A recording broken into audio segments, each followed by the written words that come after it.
खुलुमबाय गोजोन फुंबिलिनि गासिबो बड'लेण्ड बुब्लिनि अनसायगिरिफोरखौ बरायग्रोबाय। दिनै 25 जुलाइ मंगलबारनि फान्जामुथिखौ फरायथिनो लादों किलिखां ब्रह्मआ। फान्जामुथिनि गिबियाव दं मेष राशि। थांखि जाफुंसारगोन। दिनै जेखि खामानियानो जाफुंसारनायनि बांसिन मिजिं दं। गोसोआव गाज्रि साननाय थानाय नङा। वृष राशि। नोंनि हेंथायै गुबुननि नोजोर गोग्लैगोन। सुथुरफ्रा बांगोन। सम आरो थासारिखौ नोजोर होनानै सोलिनाया नोंथांनि साबसिन। मिथुन राशि। गारि मटरजों दावबायनायनि फारसे सांग्रां जा। दावबायनाय समाव हरखाब खैफोद जानो हागौ। गाज्रि दावबायनाय। कर्कट राशि। गोसोआ उदां जागोन। देहा मोदोमाव सिथाबनानै थानाय जेंनाफ्रा उदां जागोन। साननाय हनायफ्रा साबसिन जागोन। सिंह राशि। लामा हान्थिनाय समाव सांग्रां जा। हरखाब गारि मटरनिफ्राय गोग्लैनो हागौ।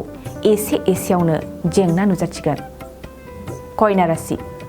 सोलोंथाइ लानायनि फारसे मोजांसिन सान। सोलोंथाइनि गेजेरजों मुंखौ गोसारहोनो हागौ।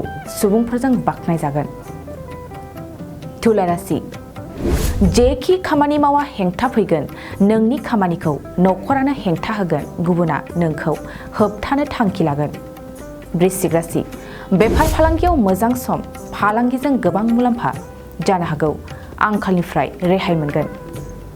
धनु राशि। गुबुन खामानियाव मोजां खाबु मोनफागोन। लोगोनिफ्राय मदद मोनगोन। गोसोआव बांसिन खामानि मावनो गोहो फैगोन। मकर राशि। नखराव जेंना नुजाथिगोन। फिसा जेंनायानो नखरखौ गुलाय गुजाय खालामनो हागौ। साननायजों हारसिङै दुखु जानांगोन। कुम्भ राशि। देहानि फारसे मोजां जानाय नङा। हरखाब देहायाव बेमार आजार जानो हागौ। देहानि जेंनाखौ लानानै जिंगासिगोन। मीन राशि। नखराव मोजांसिन सम। नखरनि गासैबो सोद्रोमाफ्रा खौसे जागोन। दुखु दाहाखौ बावगारनानै गोजोन खौसेथिनि फारसे आगान सुरगोन। दिनै सानसेनि राशि फरायथिनायाबो एसेनोसै। आसा खालामो नोंथांनि दिनैनि साना मोजाङै मोजां थांगोन। बेखौ बड'लेण्ड बुब्लि नखरनिफ्राय मिजिंथिबाय। गोजोन्थों।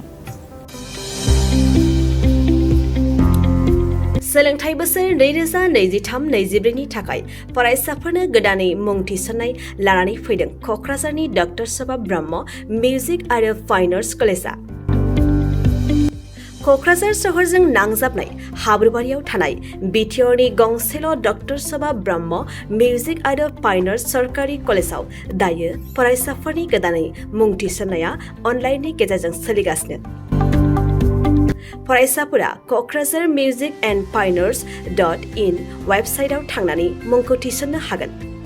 12 थाखो उथ्रिसारनाय फरायसाफोरा bachelor of fine arts, bachelor of music आयदानि थाखाय मुं थिसननो हागोन।